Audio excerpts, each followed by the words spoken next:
What is it you don't like about it? I don't like it because it's so closely linked, particularly for young people, to the description of one's sexuality, sexual preference, as wanting to sleep with the same sex, with a member of the same sex. There's no clear definition between the two, and this is backed up by statistics. 87% of young people feel when they hear the phrase "that's so gay" or "stop being so gay," any use of it in a pejorative term, feel like an outsider and feel distressed by it. As a gay man, do you not find it troubling?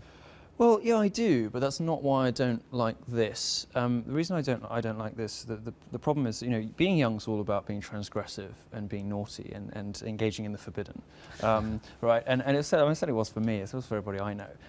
And the problem with these sorts of things is just at the time when young people, and you know, we're getting surveys that say that young people really don't care about race, about ethnicity, about sexuality. Then yes, they do use these words, and yes, they can be hurtful. The problem is just at the point when young people are stopping caring, we're providing them with these enormous targets by creating this massive stink about, you know, and branding the children, of course, because the other thing about this is, you know, when you get these sort of well-intentioned things that percolate down to bureaucracies in local schools, and you get children branded racist, branded homophobe, incredibly damaging, awful things. You get actions. You get actions. There's a huge difference between someone being homophobic and someone's actions being homophobic. And I think the problem is that people talk about policing in the playground, punishment. This isn't either of those things. It's purely about education. Sure, I understand that, but that's not really the problem. Children aren't born wanting to be prejudiced or even learn the word, the phrase "that's so gay" as meaning negative. It's taught. It's just about educating people that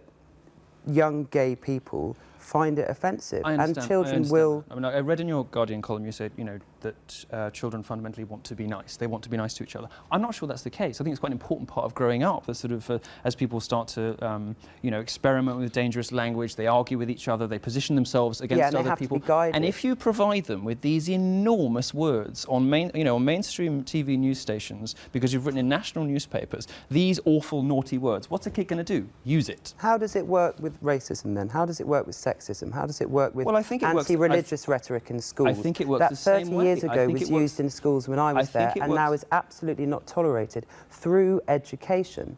Well, I think some of it works the same way. I mean, if you look last week, a headmistress or a headmaster had to write a letter apologising to parents because they were threatening to brand children racist for not showing up to multicultural events. I think the point of all of this stuff is that it drives a wedge between people and it creates division at precisely the time when young people don't care anymore. We've won these battles, and that's great news. We haven't won the battle. Why present these? What battles have we won? I mean, I think you're putting targets on gay people's backs. I'm not. No, I'm not. By presenting this tantalising, naughty thing that young people are just going to look at and going to want to call each other because they know it's forbidden.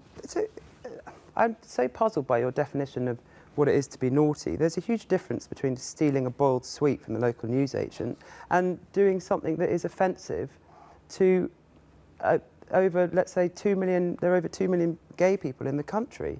You know, what's wrong with that? If someone's being offensive towards someone, that's not just being naughty. That should be highlighted and pointed out, not punished. I don't know what the targets are. But the real effect of what you're doing is to police language. You sort of dismiss this as unimportant. No, it's not the policing. effect of what you do is to police language when, and look, obviously what you're doing comes from the best possible place, right? It comes from No, it's not patronising, because I agree with you that this is offensive and this is awful, but the problem is when it percolates down into the bureaucracies and the incompetence of schools, right? What are the bureaucracies? And these things, well, for example, with kids being branded racist if their parents don't send them to multicultural awareness days. That's one example. Well, it is one example. So we're talking about whether or not this should happen. A worry would be that schools start to codify this stuff, that people get homophobic notes in their school records that go with them through life because they called somebody gay in the playground. Now, you cannot tell me that's not going to happen, because it has happened. I can't predict every case in the school, but what I can predict,